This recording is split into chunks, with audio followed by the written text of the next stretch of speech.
Bismillah, alhamdulillah, wassalatu wassalamu ala rasulillah. The book we are going over is 10 Lessons of Arabic, based on the Sabaq of Mawlana Abdus Salam Kidwai Nadwi. Yeah. Take a look at the table of contents here. مبتدأ خبر مضاف إليه الفعل الماضي فعل مفعول الحروف الجارة ضمائر الفعل المضارع صفة الموصوف الأمر والنهي الواحد اثنين الجمع. Okay. Start on the first lesson, which will be مبتدأ and خبر, subject and predicate. Consider the following sentences. Mahmud is knowledgeable. Hamid is pious. Khalid is a conqueror. These sentences and other sentences of the same patterns are called mubtada and khabar. The subject of the sentence is called mubtada, and it comes at the beginning of the sentence. The predicate of the sentence is called khabar, and is the second part of the sentence. For example, in Mahmud is knowledgeable, Mahmud is the subject, and the information about him being knowledgeable is the predicate. Therefore, Mahmud is mubtada and knowledgeable is khabar. I think this is pretty straightforward, but here we go. Mubtada and khabar, these are two parts of a sentence in general. These are two parts of a sentence. Mahmud is the mubtada, knowledgeable is the khabar. If we look at Hamid is pious, right here, Hamid is the mubtada, pious is the khabar. Khalid is the mubtada, conqueror is the khabar. Okay, so this is the main point. And the other thing you're gonna notice is you're not going to translate is to here. To translate a sentence of this type into Arabic, all these steps. Take out the is, translate the words into Arabic, give two dhamma. So translate to remove is. Mahmud is not remove is. Say Mahmud knowledgeable in Arabic. So Mahmud is the same as the name. Knowledgeable would be alimun. Mahmudun alimun. Yeah. Right here, it's right here. So those are the examples. We have Mahmudun, Mubtada, alimun khabar. Khalid, Hamid, Mubtada, Salihun خبر. Khalid Mubtada, Fatihun is khabar. Muhammad sallallahu alaihi wasallam is a messenger. Muhammad, so he removed the is. Notice here he's saying Muhammad is not, he removed the is. Mahmud. Anyways, Muhammadun sallallahu alaihi wasallam Rasulun. So he said Mubtada, khabar. Nasir is a friend. Nasirun صديق. مبتدأ خبر. Now a little more explanation, a few more points. In the above examples, mubtada is a proper noun. However, if it is a common noun, an alif, lam will be added to the beginning of the word. For example, if the first sentence was the man is knowledgeable, it would be translated الرجل عالم. الرجل عالم.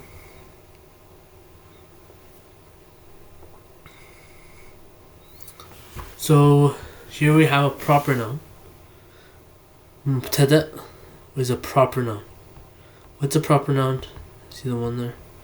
So a proper noun is basically a noun which is specific to something or someone or some place in and of itself. So it's not based on, it's not like it's not an indefinite article, it's a proper noun. So basically, for example, let me make it easy. In Arabic, proper noun is called ma'rifa. Ma'rifa is, let's go with proper noun. Ma'rifa is basically something that is specific. Nakira is something that is what? Not specific, general. Okay, you have a specific and general. So here we have al-rajul. Al-rajul is what? Ma'rifa. It's specific. Okay. Before mahmudun alimun. Mahmud is ma'rifa, it's specific. Okay. However, there's a difference between mahmud and al-rajul. Al-rajul is only ma'rifa because alif lam is before it. If it didn't have the alif lam, right? If it didn't have those alif lam, it was just rajul. What would happen? It would be nakira. Why? Because rajul means man. When you say man, then it's general. It can be any man. But if it says the man, it becomes ma'rifah. Okay?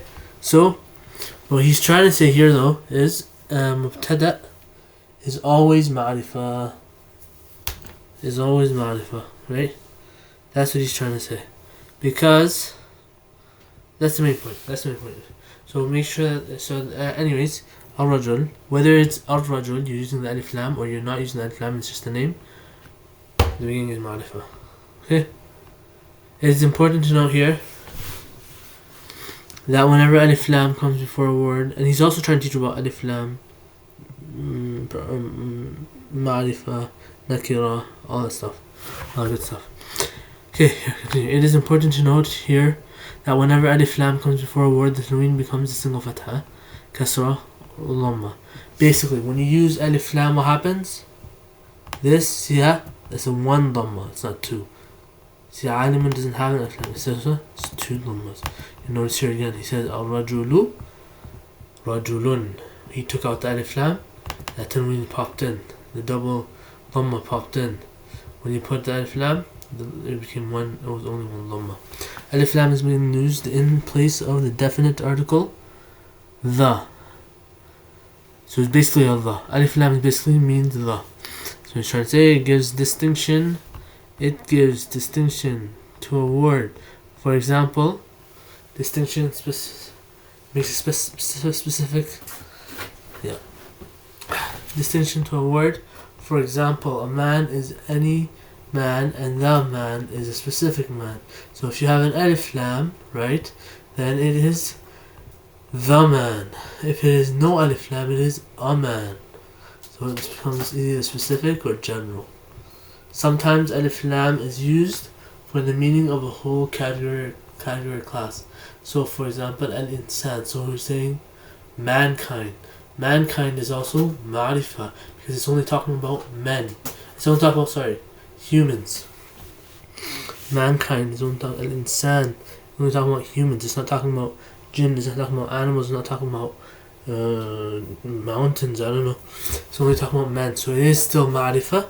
However, it is a large category class of something.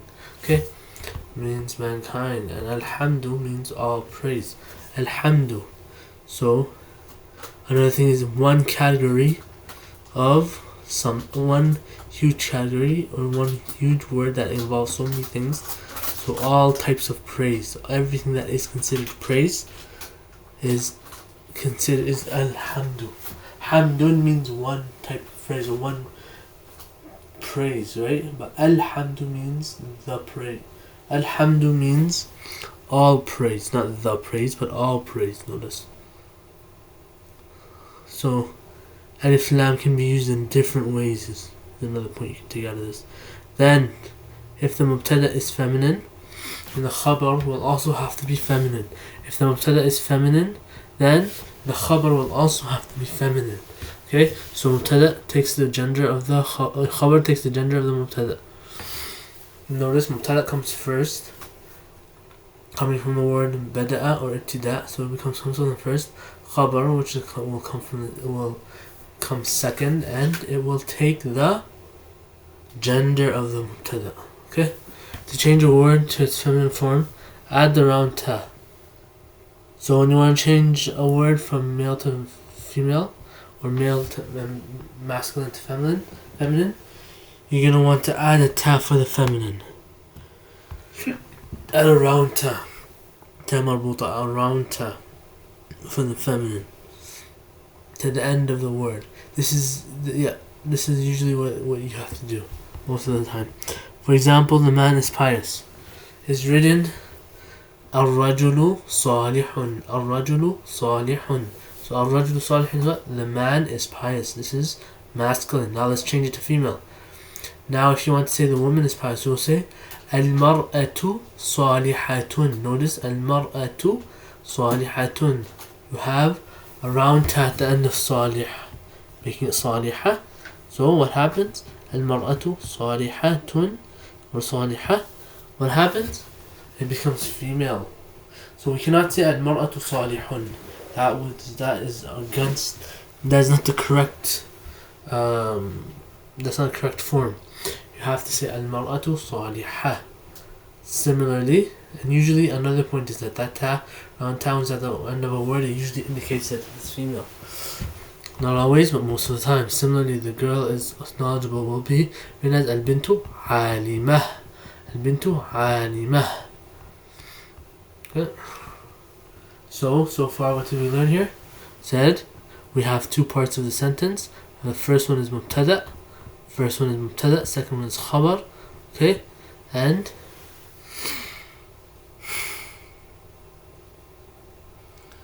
if you want to translate, you remove is. You just say mahmudun alimun.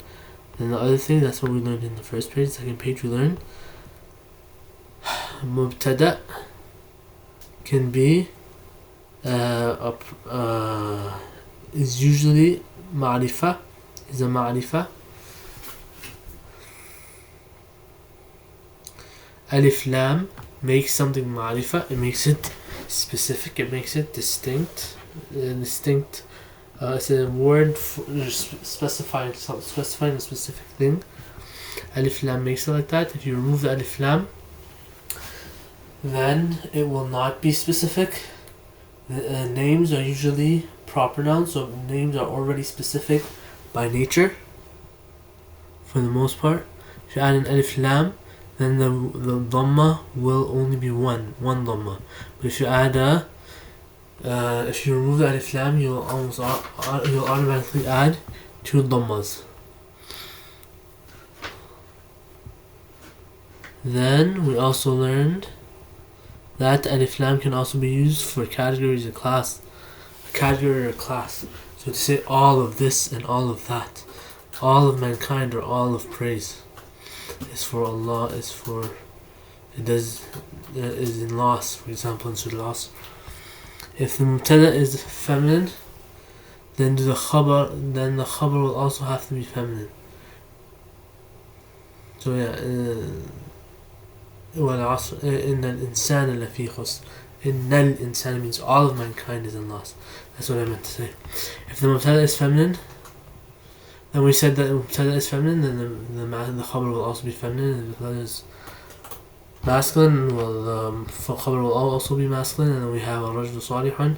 There's no round ta at the end. When you add a round ta, it becomes feminine. That is the lesson. Thank you. جزاكم الله خيرا.